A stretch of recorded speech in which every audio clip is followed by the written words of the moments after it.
Praise the Lord. இந்த காலங்களிலும் மறுபடியும் உங்களை சந்திப்பதில் மிக்க மகிழ்ச்சி அடைகிறேன். நாளிலும் நாம் ஒரு வேத வசனத்தை தியானிப்போம்.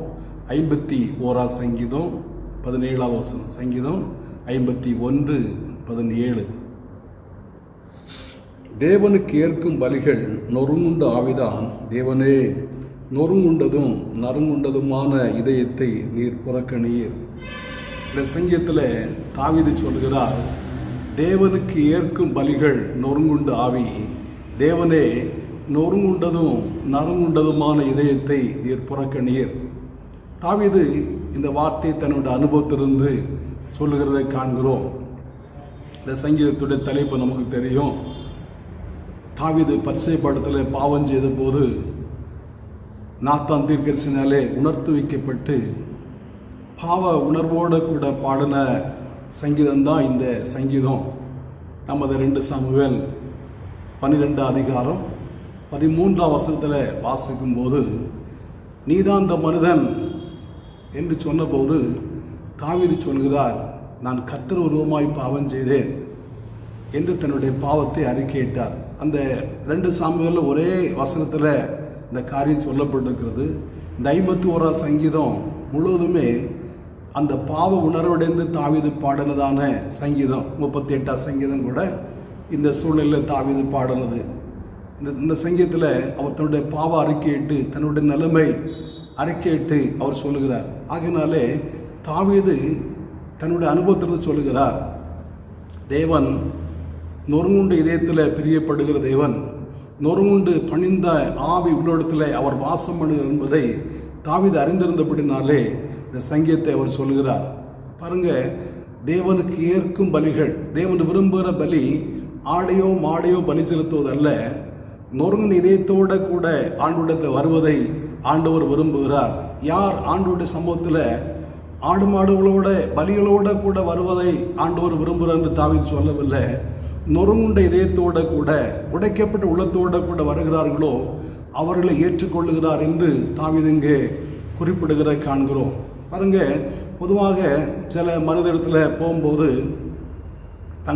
ஒருவேளை குற்றம் செய்திருப்பார்கள்.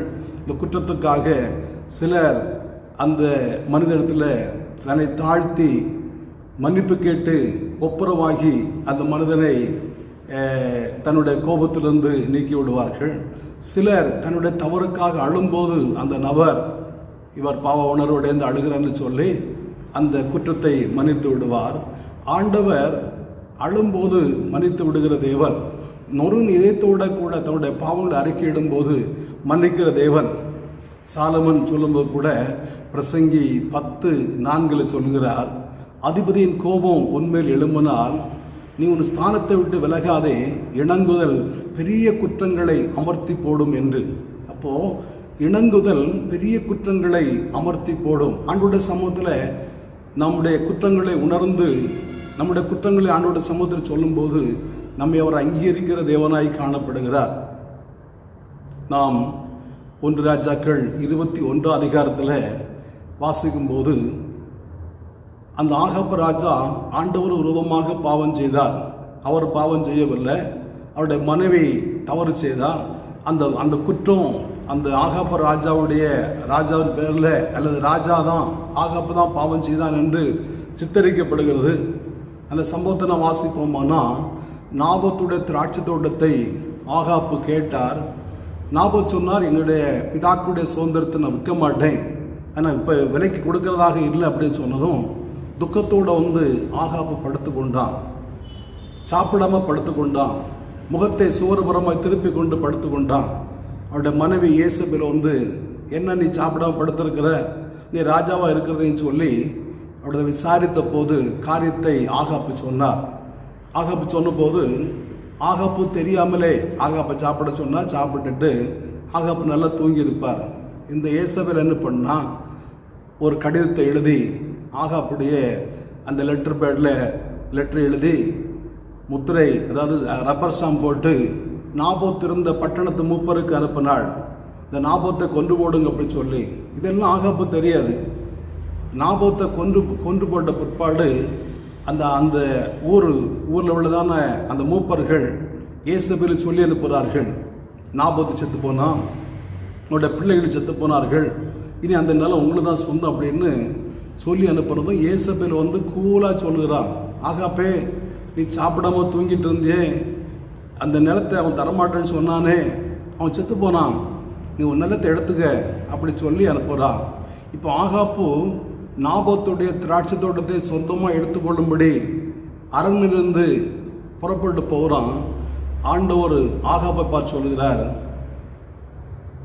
ஆண்டவர் எலியாவை பார்த்து சொல்கிறாரு, ஆகாப்பு நாபோத்தோட திராட்சை தோட்டத்தை சொந்தமாக எடுத்துக்கொள்ளும்படி போகிறான், ஏசபேல் அவனை கொண்டு போட்டான், குடும்பத்தையே காலி பண்ணிட்டா, நீ அவனோட போய் இந்த வார்த்தையை சொல் அப்படின்னு.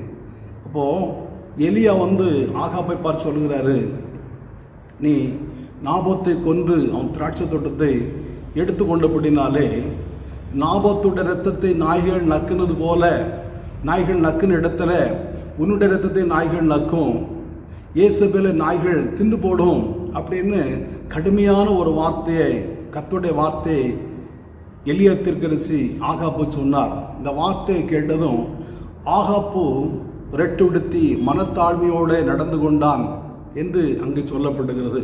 இந்த வார்த்தை பாருங்க, நீ அந்த திராட்சை தோட்டத்தை எடுத்துக்கொண்டபடினாலே எப்படி நாபோத்துடைய இரத்தத்தை நாய்கள் நக்குனதோ அதே போல உன்னுடைய இரத்தத்தை நாய்கள் நக்கும், உன்னுடைய மனைவியாகி இயேசபேலை நாய்கள் சாப்பிட்டு போடும் அப்படின்னு கடுமையான தண்டனையை ஆண்டவர் எலியா மூலம் சொன்னபோது அந்த ஆகாப்பு மிகவும் மனம் வருந்தி அழுது ரெட்டுடுத்தி அவன் மனத்தாழ்மை நடந்து கொண்டான்.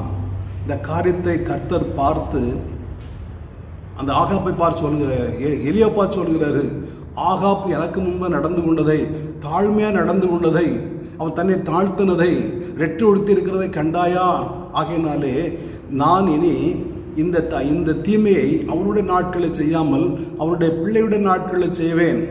அவன் எனக்கு முன்பதாக தன்னை தாழ்த்தினான், எனக்கு முன்பதாக ரெட்டு உடுத்தி இருக்கிறான், எனக்கு முன்பதாக மிகவும் தாழ்மையாக நடந்து கொள்ளுகிறான், ஆகையினால் அந்த தீங்கை நான் அவன் நாட்களில் வர பண்ண மாட்டேன் என்று கர்த்தர் எலியாவை பார்த்து சொல்லுகிறார். என கேட்கிற அருமையான தேவனுடைய பிள்ளைகளே, நம்முடைய வாழ்க்கையில் ஒரு பிரச்சனை வரும்போது, ஒரு நஷ்டம் வரும்போது, எதிர்பார்த்திராத ஒரு தீமையான காரியம் நம்முடைய வாழ்க்கையில் வரும்போது ஆண்டவருடைய சமூகத்தில் போய் நம்மை தாழ்த்தி ஜெபம் பண்ணி நம்முடைய குறைகளை ஆண்டவருடைய சமூகத்தில் அறிக்கையிட்டு மனத்தாழ்மையை நடந்து கொள்வோமானா, அல்லது உடைந்த உள்ளத்தோடு ஆண்டவருடைய சமூகத்தில் வருவோமானா, நொறுங்கின இதயத்தை ஏற்றுக்கொள்கிற தேவன், உடைந்த உள்ளத்தை ஏற்றுக்கொள்கிற தேவன், உடைந்த உள்ளத்தோடு வரும்போது, கண்ணீரோடு வரும்போது நம்மை ஏற்றுக்கொண்டு நம்முடைய விண்ணப்பத்துக்கு பதில் தருகிற தேவனாக இருக்கிறார். இன்னைக்கு எத்தனை பேர் உடைந்த உள்ளத்தோடு ஆண்டவருடைய சமூகத்தில் வருகிறோம், ஸ்டைலாக சர்ச்சைக்கு வருகிறோம், ஸ்டைலாக ஆராதிக்கிறோம், கவனத்தை வசனத்தை ஒன்றுக்கு பாதியாக கேட்டுட்டு போய் விடுகிறோமே ஒழிய ஆண்டவருடைய சமூகத்தில் மனங்கசந்து அழுகிறதான அந்த அனுபவம் இன்றைக்கு அநேகருடைய வாழ்க்கையில் இல்லை. அன்றைக்கு பேதுரு பிரசங்கம் பண்ண போது தங்கள் இருதயத்தில் குத்தப்பட்டவர்களாகி நாங்கள் என்ன செய்ய வேண்டும், ரட்சிக்கப்பட என்ன செய்ய வேண்டும், பசுத்தாய் பெற்றுக்கொள்ள என்ன செய்ய வேண்டும் என்று சொல்லி தங்களை ஒப்பு கொடுத்தார்கள். இன்றைக்கு ஒப்பு கொடுக்கிறவர்கள் எத்தனை பேர் இருக்கிறார்கள்? மனசாட்சியில் குத்தப்படுகிற எத்தனை பேர் இருக்கிறார்கள்? செயலாக அவளுக்கு விருப்பமான பிரசங்கத்தை கேட்க, அவளுக்கு விருப்பமான ஆராதிக்க விரும்புகிறார்களே ஒழிய மனத்தாழ்மையோடு ஆண்டோட சமூகத்தில் நடந்து கொள்வதையோ உடலோடு ஆண்டவர் ஆராதிப்பதையோ இன்றைக்கு அநேகர் விரும்புகிறது இல்லை. நான் கேட்கிற அருமையான தேவனுடைய பிள்ளைகளே, நாம் இன்றைக்கு சந்தித்து கொண்டிருக்கிறதான ஒவ்வொரு பிரச்சனைக்கும் ஒவ்வொரு தோல்விக்கும் நாம் தான் ஒரு விதத்தில் காரணம். அந்த குறிப்பிட்ட காரியத்தை ஆண்டவருடைய சமூகத்தில் அறிக்கையிட்டு நான் ஜெபிப்போமானா நம்முடைய வாழ்க்கையில் ஒரு பெரிய மாற்றங்கள் உண்டாகும். நம்முடைய வாழ்க்கையில் ஆண்டவர் பெரிய ஆசீர்வாதங்களை தர வல்லவராக இருக்கிறார். ஆண்டவர் விரும்புகிறது தாவீது சொல்லுகிறது போல, தேவனுக்கு ஏற்கும் பலிகள் நொறுங்குண்டு ஆவி. அந்த நொறுங்குண்டு ஆவி நம்மள காணப்படுகிறதா? உடைத்த உள்ளம் ஆண்டோட சமூகத்தில் உடைந்த உள்ளத்தோடு வருகிறோமா? கண்ணீரோடு ஆண்டோட சமூகத்தில் ஜெபிக்கிறோமா? சில கேட்குறாங்க, எதுக்கு நம்ம கண்ணீர் ஒடிக்கணும், எதுக்கு நம்ம ஆண்டோட சமூகத்தில் அழ வேண்டும், அவரு தான் எல்லாமே தெரியுமே. எல்லாம் தெரியும் தான், எல்லாம் தெரிந்தாலும் நம்முடைய தவறுகளை உணர்ந்து நம் ஆண்டோட சமூகத்தில் உடைந்த உள்ளத்தோடு வரும்போது நம்ம ஏற்றுக்கொள்ளுகிற தேவனாய் காணப்படுகிறார். உடைந்த உள்ளத்தோடு ஆண்டோட சமூகத்தில் வரும்போது நம்முடைய காயங்களை கட்டுகிற தேவனாய் காணப்படுகிறார். நம்முடைய பிரச்சனைகளை மாற்றுகிற தேவனாய் காணப்படுகிறார். ஆகையினாலே இந்த காலவேளை இந்த வார்த்தையை கேட்கிற உங்களுடைய வாழ்க்கையில் கூட உடைந்த உள்ளம், நொறுங்குண்ட ஆவி உள்ளவளாக காணப்பட தேவன் நம்ம கிருபை தருவாராக. ஜெபிப்போமா? நல்ல பிதாவே, நன்றியோடு துதிக்கிறோம், வாழ்த்துறோம். இந்த காலவேளையிலும் உங்களுடைய திருமுகத்தை நோக்கி பார்க்கிறோம். ஆண்டவரே, தாவீது சொல்கிறார், தேவனுக்கு ஏற்கும் பலிகள் நொறுங்குண்ட ஆவிதான். தேவனே, நொறுங்குண்டதும் நறுங்குண்டதுமான இதயத்தை நீர் புறக்கணீர் என்று தாவீதுடைய வாழ்க்கையில் நொறுங்குண்ட இதயத்தை எங்களுக்கு தர வேண்டும் என்று ஜெபிக்கிறப்பா. ஏசப்பா, உமக்கு ஸ்தோத்திரம் ஐயா. நொறுங்கின இதயத்தை நீங்கள் புறக்கணிக்கிற தேவன் இல்லை ஆண்டவரே. தேவனுக்கு ஏற்கும் பலிகள் நொறுங்குண்ட ஆவி என்று சொல்லப்படுகிறப்பா. ஏசப்பா, உமக்கு ஸ்தோத்திரம் ஆண்டவரே. ஆண்டவருக்கு ஆடையோ மாடையோ பலி செலுத்துவதை நீ விரும்பவில்லை. கர்த்தாவே, உமக்கு ஸ்தோத்திரப்பா.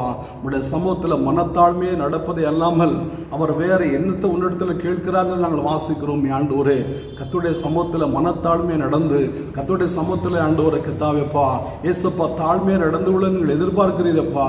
அன்றைக்கு ஆகாப்பு ஆண்டவரை ரெட்டுடுத்தி தாழ்மையை நடந்து கொண்டபடினாலே அவனுடைய குடும்பத்துக்கு நேராக வர இருந்ததான அந்த ஆபத்தை நீங்கள் மாற்றினீரே. தாவே, உமக்கு ஸ்தோத்திரம். நாங்கள் உமக்கு முன்பதாக மனத்தாழ்மை நடக்கக்கூடிய கிருபைகளை ஆண்டவர் தர வேணும்னு ஜெபிக்கிறோம். இந்த நாளில் வார்த்தையை கேட்ட ஜெபிக்கிறோம். உடைய பிள்ளைகளுக்கு அந்த அனுபவத்தை தந்து விடுங்க.